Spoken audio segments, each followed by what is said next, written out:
Kawan-kawan semua, inilah kontur tanah akibat bencana banjir.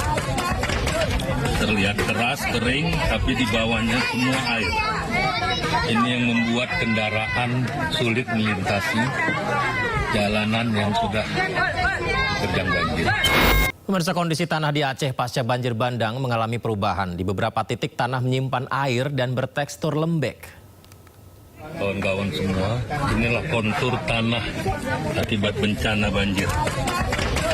Terlihat keras, kering, tapi di bawahnya semua air. Ini yang membuat kendaraan sulit melintasi jalanan yang sudah terjang banjir. Jadi mungkin kalau nanti ada alat berat yang bisa masuk, sangat penting bagi mereka. Karena sekarang jalanan semua, sampai halaman rumahnya seperti ini. Seperti agar-agar. Konturnya ya. Oke, Ketua.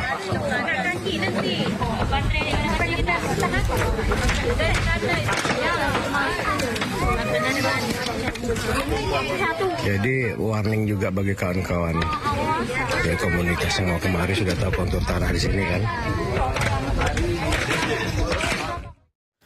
Sementara itu pasca banjir bandang yang melanda di Aceh Tamiang, sejumlah rumah warga terendam lumpur. Lumpur bercampur tanah longsor merendam hingga ke atap rumah.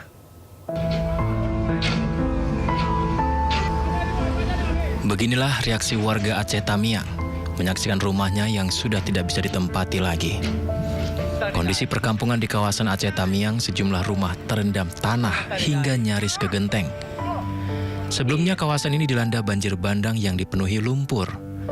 Pasca banjir, lumpur bercampur tanah longsor tersebut membenamkan rumah warga hingga tak bisa ditempati seperti sebelumnya.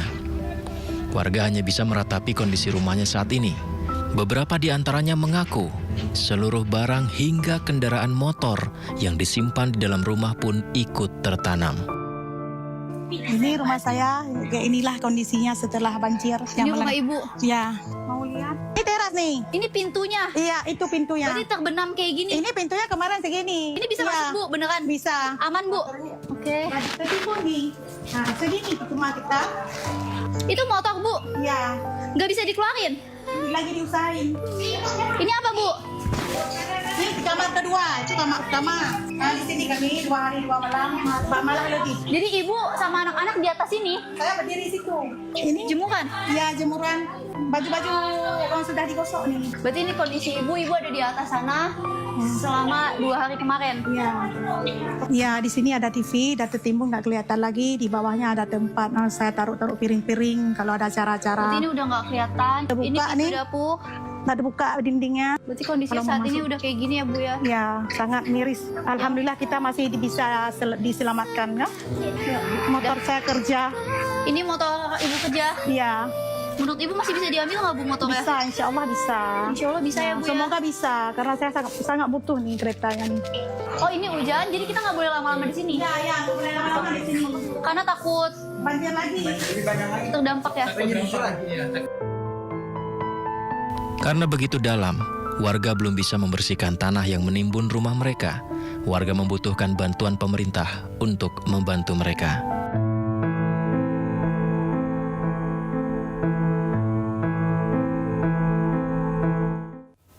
Evakuasi 2 orang lansia penderita stroke di Desa Burni Pase, Kabupaten Bener Meriah, Aceh berlangsung dramatis. Anggota TNI yang membantu evakuasi harus jalan kaki melewati jalan terjal hingga 6 km.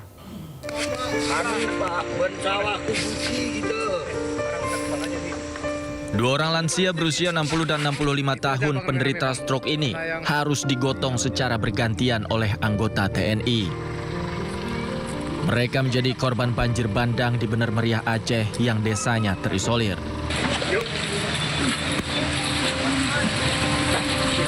Akibat akses jalan yang lumpuh, kedua lansia ini digotong dengan cara berjalan kaki hingga 6 km menuju ke Puskesmas Buntul yang menjadi fasilitas kesehatan terdekat. Medan terjal dan licin membuat evakuasi hanya bisa dilakukan secara manual tanpa bantuan kendaraan, apalagi alat berat.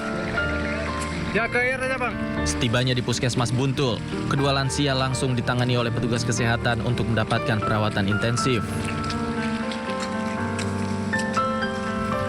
Hingga kini anggota TNI di wilayah terdampak banjir bandang terus terjun ke lapangan membantu evakuasi warga terdampak. Dari Bener Meriah Aceh, tim liputan iNews melaporkan. Ya, pemirsa, TNI, Polri, tim SAR hingga relawan terus-menerus mengirimkan bantuan untuk pengungsi banjir bandang dan tanah longsor di Pulau Sumatera.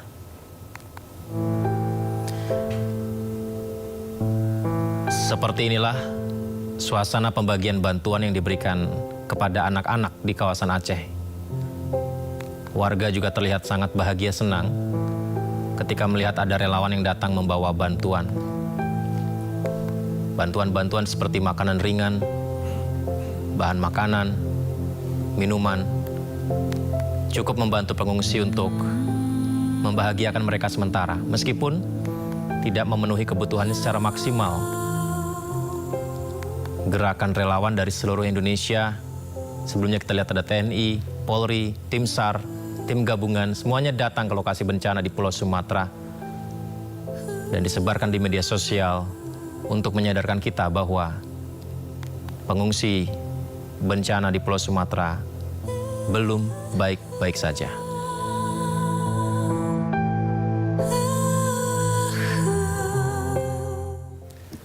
Pengungsi korban bencana banjir bandang di Aceh masih membutuhkan bantuan. Beberapa titik pengungsian diantaranya di Kuala Simpang, Aceh Tamiang, belum mendapatkan air bersih yang cukup.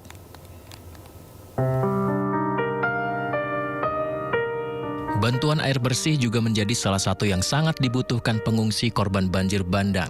Sejumlah relawan juga terus mengirimkan bantuan termasuk air bersih. Namun beberapa titik lokasi pengungsian ditambah akses jalan yang terputus membuat warga masih belum mendapatkan bantuan air bersih yang memadai. Salah satunya di kawasan Kuala Simpang, Aceh Tamiang.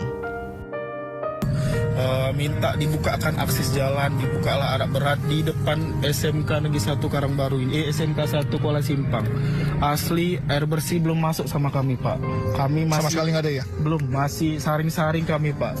Dari air sumur kami, Pak, makannya, Pak. Dari minumnya. Jadi dari tim Bapak, alhamdulillah lah, relawan dari Bapak kami dapat air bersih, jadi lumayan lah, Pak. Ada sedikit lah untuk kami bisa minum air yang sehat-sehat. Jadi kami minta bantuannya kepada masyarakat. Semoga saja bantuan air bersih segera didapatkan seluruh pengungsi.